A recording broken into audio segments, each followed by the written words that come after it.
Oi pessoal, como eu falei para vocês, eu vim gravar aqui o terceiro vídeo, falando sobre a história do voleibol, tá? Tá bem minuciosa, bem entendida no vídeo, né? Falamos sobre os fundamentos, que são 6 fundamentos, certo? E agora vamos falar sobre as características do jogo. Prestem bem atenção para vocês saberem, e na hora que a gente for colocar em prática, a gente saber direitinho o que nós temos que fazer em cada momento. Como que é o jogo de voleibol, ok? Vamos lá? O assunto de hoje é o... Aqui eu peguei um outro vídeo, que é a professora Ingrid, e eu também vou interferindo conforme necessário.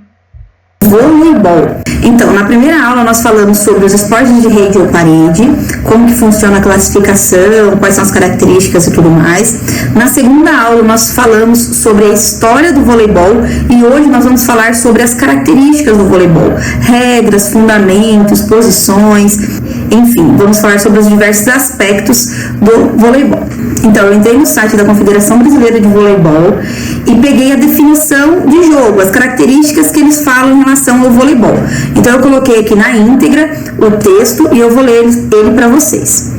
O voleibol é um esporte jogado por duas equipes em uma quadra de jogo dividida por uma rede.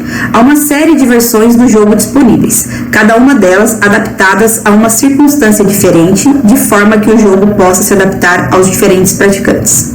O seu objetivo é enviar a bola por cima da rede, de forma a fazê-la tocar parte do solo que esteja compreendido dentro da quadra adversária, ao tempo que sua equipe deve impedir o adversário ao mesmo intento. Cada equipe poderá usufruir de até 3 toques na bola, além do contato com bloqueio, na tentativa de enviar a bola ao adversário. Cada jogada se inicia com um saque, um toque inicial realizado por um jogador denominado naquele momento sacador, enviando a bola por cima da rede em direção à quadra adversária. O rally prossegue até que a bola toque o solo em uma área que seja compreendida dentro da área de jogo, seja enviada para fora ou quaisquer das equipes execute uma tentativa frustrada de retornar a bola ao adversário. A equipe que vencer o rally em jogo marca um ponto.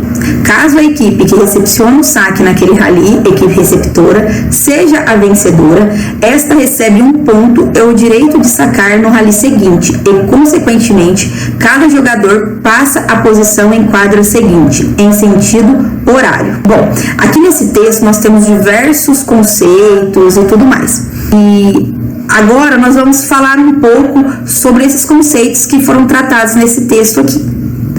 Primeiramente, vamos falar um pouco sobre a quadra do voleibol. Aqui nós temos uma figura que representa uma quadra oficial de jogo. Então, a quadra oficial de jogo ela é um retângulo que mede 18 metros por 9 metros. É dividida por uma linha chamada linha central, aquela linha que está bem ao meio ali, onde está posicionada verticalmente a rede do jogo, que possui cerca de 10 metros de comprimento. Então, aqui nós temos o desenho da quadra e as linhas aí que compõem essa quadra. Temos as linhas de demarcação, que são formadas pelas 4 linhas, sendo 2 laterais e 2 de fundo, e são responsáveis por demarcar o espaço da quadra. Temos a linha central. Essa linha central ela divide a quadra em exatamente 2 áreas iguais, cada uma com 9 metros. Temos também a linha de ataque. As linhas de ataque são essas 2 linhas que ficam próximas. Eu falei para vocês, lembra que vocês perguntam quais são essas linhas pro que tem aqui no meio? É aquilo que eu falei, das pessoas do bloqueio e ataque podem passar essa linha branca e as pessoas que não podem que ficam atrás, tá? A linha central, que é onde fica a rede, ela também é chamada de zona de frente, ela está paralela à linha central e representa onde os jogadores atacam.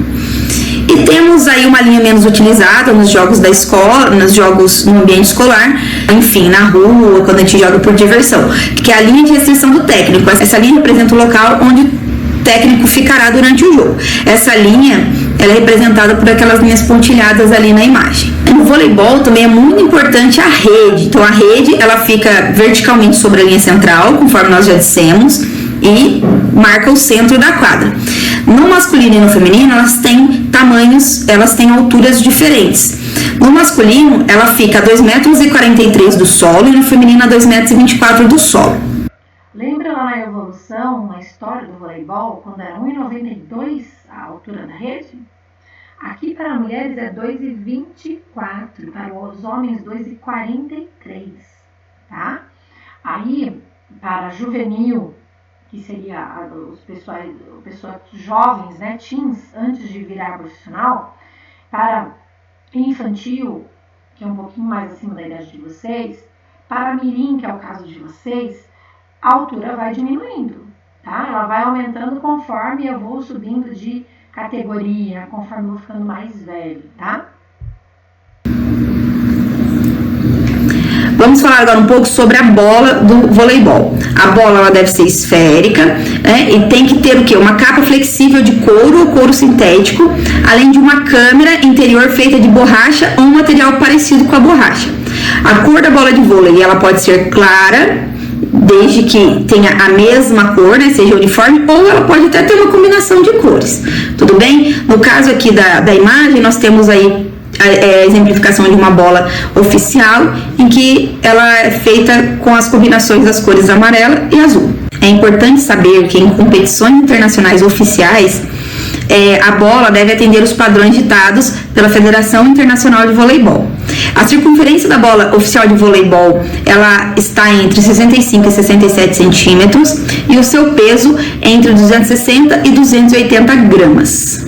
Quando nós falamos de esporte, uma das dúvidas são os objetos que podem ser utilizados ou não durante a prática do jogo, né? E principalmente nas competições.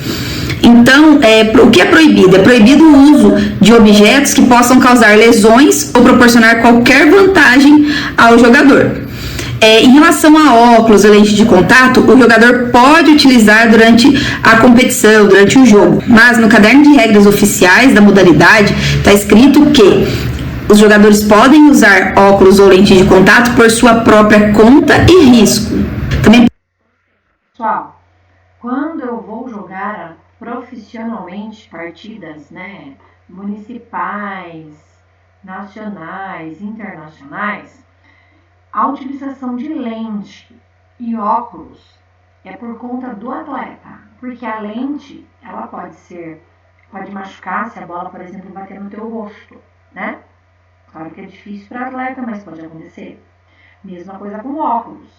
Apesar que hoje em dia tem óculos que são de um material adequado para se jogar profissionalmente, né? Pode-se usar aí vestimentas, né, de compressão, para auxílio e proteção do jogador. Temos aí na imagem, por exemplo, as joelheiras e os protetores de braço que as atletas estão utilizando. Número de jogadores. Nós temos aí no jogo de voleibol, o jogo de voleibol acontece entre duas equipes. Em quadra, cada equipe tem 6 jogadores. Nas competições, geralmente pode-se ficar 6 jogadores no banco de reservas, podendo ser, dependendo da competição, até 8 jogadores reservas. É importante prestar atenção que a formação inicial da equipe, ela indica a ordem de rotação dos jogadores em quadra, ou seja, a ordem será mantida durante todo o set. Então, sabe quando vocês, por exemplo, estão fazendo um vôlei, que eu faço muito com o quarto, quinto e sexto ano, e você fala assim, deixa eu trocar de lugar com esse meu colega porque ele não está conseguindo receber a bola. Posso trocar? Não pode. No voleibol, quando você vai naquele determinado local, o técnico, quando te coloca naquela posição, ele tem alguma finalidade. Um ataque melhor, uma defesa melhor. No vôlei escolar, que vocês estão em aprendizagem, vocês vão no local que vocês acham melhor inicialmente. Mas vocês não podem trocar a hora que vocês quiserem. Por exemplo, eu ganhei a bola, tá? Como assim eu ganhei a bola? A equipe adversária errou. E a minha equipe ficou com a bola. Meu amigo vai sacar. Ele sacando, ele está na posição de saque e os outros em outras posições. 3 atrás e 3 na frente. Sacou, ele acertou, ele vai sacar de novo e a gente não vai mudar de lugar. E a gente muda de lugar no sentido horário, no sentido do relógio. E eu mudo quando o meu amigo, por exemplo, errar o saque, vai para outra equipe, quando voltar para mim de novo. Aí eu mudo a posição, porque eu vou ter que ficar no outro local. O sacador vai ter que ser o outro e assim por diante, ok? O jogador, se ele inicia numa determinada posição, ele deve participar do rodízio sempre pensando naquela posição inicial dele, senão corre o risco de perder ponto para a equipe. Caso a equipe não respeite a formação inicial para a realização da rotação dos jogadores, a equipe é penalizada. A divisão das partidas de vôlei. Então, nas partidas de vôlei podem ter até 5 sets, sendo que o time que vencer 3 sets primeiro será o vencedor, ou seja, são 5 sets de disputa. Se o jogador... 5 sets, 4, se for empatado 2 contra 2, tem que estar indo até 25 pontos. A equipe que fizer 25 pontos primeiro ganha, tendo que ter 2 pontos de vantagem. Por exemplo, se tiver 24 a 24, tem que ir a 26 a 24. E só o último set, se tiver empatado entre 2 e 2 sets, é que vai até 15 pontos, ok? O jogador, ele vence 3 e faz 3-0, acaba o jogo, não é preciso disputar o quarto e o quinto set. Então, a equipe que fizer 3 sets, ela vence o jogo. Para vencer um set, a equipe precisa marcar 25 pontos com pelo menos 2 pontos de vantagem. O que significa? Se estiver acontecendo um empate de 24 a 24, a equipe ela deve abrir 2 pontos de vantagem, ou seja, para ganhar ela precisa fazer 26 a 24. Caso o jogo esteja 24 a 24, uma equipe faça 25 pontos, a outra equipe faça 25, o jogo ela vai até 27 pontos. E assim sucessivamente, até que uma equipe consiga 2 pontos de vantagem em relação ao seu adversário. Caso cada equipe vença 2 sets e fique 2-2, aí sim é disputado o quinto set. E esse quinto set ele é chamado de tie break. E nesse tie break vence a equipe que primeiro marcar 15 pontos, desde que haja vantagem de 2 pontos também. Então, da mesma forma que eu preciso ter num set comum a diferença de 2 pontos para vencer, no tie break eu também preciso. Então o jogo ele acaba com 15 pontos, desde que se tenha 2 pontos de diferença. Ele pode ir a 17, 18, 19, 20, enfim, até que ele vai até uma equipe conseguir abrir 2 pontos de vantagem em relação ao adversário. Bom, nós falamos aí sobre os pontos, mas como que se pontua no voleibol? Então, para pontuar numa partida de voleibol, as equipes, elas têm que, além de passar a bola sobre a rede, elas têm que fazer com que a bola caia no chão da quadra adversária. Os times, eles também podem pontuar quando o adversário ele manda a bola para fora dos limites da quadra ou na rede. Também temos outras formas de pontuar, que é quando o adversário ele comete uma falta, certo? Então, em consequência de violações dos adversários, como por exemplo, encostar na rede em sua parte superior ou em qualquer parte, interferindo na jogada, dar mais do que 3 toques na bola antes de passá-la para a quadra adversária, dar um toque mais longo na bola, empurrando ou carregando a bola, que é o que caracteriza a condução de bola. Também, se invadir o campo adversário, tanto por cima quanto por baixo da rede. Além disso, uma outra violação que pode acontecer é quando o jogador que está no fundo da quadra, ele ataca além da linha de 3 metros. A linha de 3 metros, relembrando, é aquela linha paralela à linha central, a rede. Bom, em relação às posições dos jogadores de um time de vôlei em quadra são enumeradas de 1 a 6. O responsável pelo saque é sempre o jogador que ocupa a posição número 1. O jogador que está à frente da posição número 1, conforme a gente vê o desenho ali, que está um pouquinho mais próximo da rede, ele ocupa a posição 2. E no momento em que acontece o saque, todos os jogadores, com exceção do sacador, eles têm que estar dentro de sua quadra e na sua posição, de acordo com o que nós vemos ali naquele desenho. Somente o sacador deve ficar fora da quadra para a realização do saque. E assim, a ordem de rotação dos jogadores em quadra. Perdão, pessoal, eu ia pausar para falar para vocês, mas eu acabei voltando um pouquinho, mas eu já organizo esse vídeo. Então, o 1 é o sacador, o 2 é o que está na frente, o 3 e o 4. Então, 2, 3, 4 ficam à frente, 5 e 6 ficam atrás. O 1 é o sacador, é o único que fica fora quando estiver no momento do saque, tá? Deixa eu colocar agora no ponto para continuar.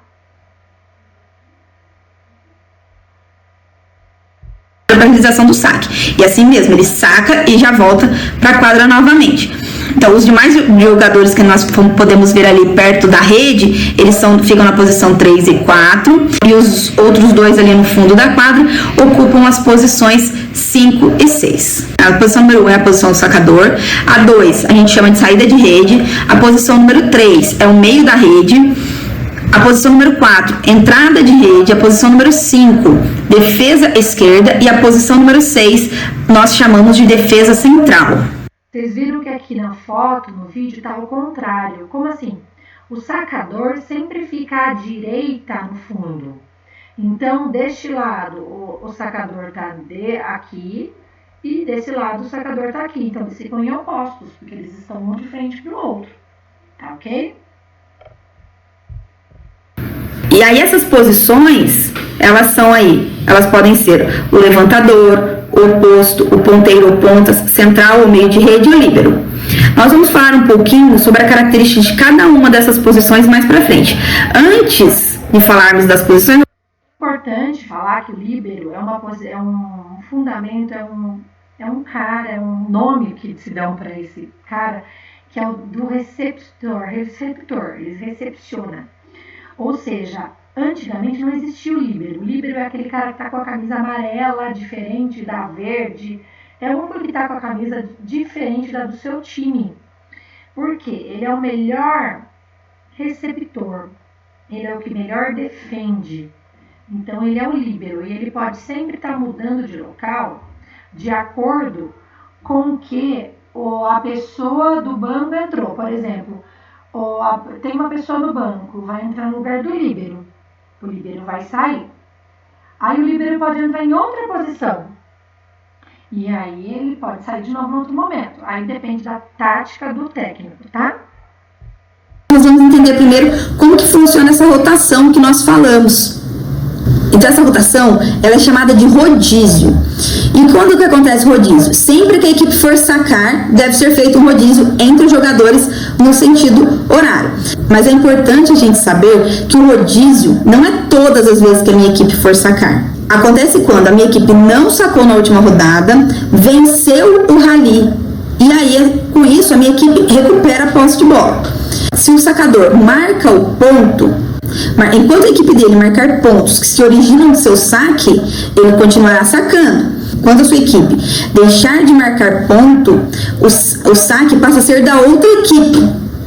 E quando a outra equipe perder a ponto de novo, aí sim, volta-se a bola para a minha equipe, realizamos a rotação e aí o novo jogador que vai ocupar a posição número 1 saca.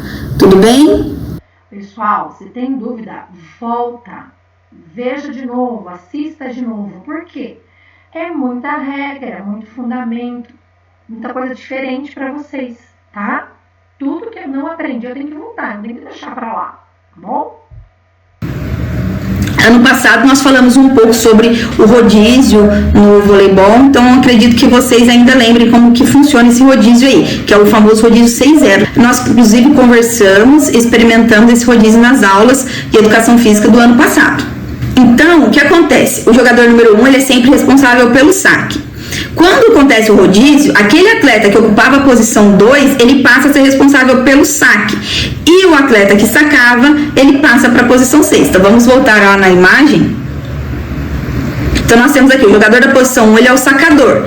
A partir do momento que tem que acontecer o rodízio, o jogador da posição 1 vai para a posição 6, o jogador da posição 6 vai para a posição 5, o jogador da posição 5 vai para a posição 4, o jogador da posição 4 vai para a 3, o jogador da posição 3 vai para a 2, e esse jogador da posição 2, ele pula para a posição 1, de onde ele vai realizar o novo saque da minha equipe. Então, no momento do saque, cada um deve ocupar a sua posição, aquela posição enumerada lá bonitinho. Depois do momento do saque, eles podem se movimentar livremente pela quadra. A gente só não pode esquecer que aqueles que estavam na posição 1, 5 e 6, vamos voltar na imagem de novo. 1, 5 e 6, aqueles 3 jogadores de trás, que ficam atrás da linha de 3 metros, eles não podem atacar depois dessa linha de 3 metros. Senão é considerado uma invasão, então marca-se uma falta e é ponto para o time adversário. Então Então aqui nós temos uma ilustração do rodízio 6-0. O jogador que estava na posição 1 vai para a posição 6, do 6 para 5, 5 para 4, 4 para 3 e 3 para 2 e o 2. Veja, aqui os dois que estão atrás, estão mais atrás para receber mesmo a bola que está quase próximo da linha. Lembrando que quando eu estou lá atrás, eu não posso ficar grudado na linha. Por quê? Se vem uma bola alta e eu for pegar, eu tenho que tirar minha mão, porque ela vai fora, né? Então, sempre esses dois que estão atrás tem que ficar um pouquinho mais para frente, tá bom? Passa a ser o sacador. Vou passar para vocês agora um vídeo bem curtinho que ele mostra como que funciona esse rodízio. O rodízio. Quando uma equipe faz o ponto e ganha o direito de sacar, os jogadores efetuam o rodízio em quadra, avançando uma posição no sentido horário. O jogador da posição 2 sai da rede para sacar na posição 1. O jogador da posição 1 vai para 6. O da 6 para 5. O da 5 entra na rede na posição 4. Até que todos avancem uma posição. Bom, pessoal, o objetivo da aula de hoje era caracterizar um pouco o voleibol. Ok, pessoal, perceberam como é legal essas características do jogo do voleibol? Então esse é o terceiro vídeo. Então tem mais conteúdo para passar ainda para vocês. Deu 21 minutinhos? No próximo a gente vai ficar mais um pouquinho nesse tempo. Assistam um pouquinho por dia, vejam um pouquinho por dia, vejam, revejam, tá ok? Então até mais, pessoal.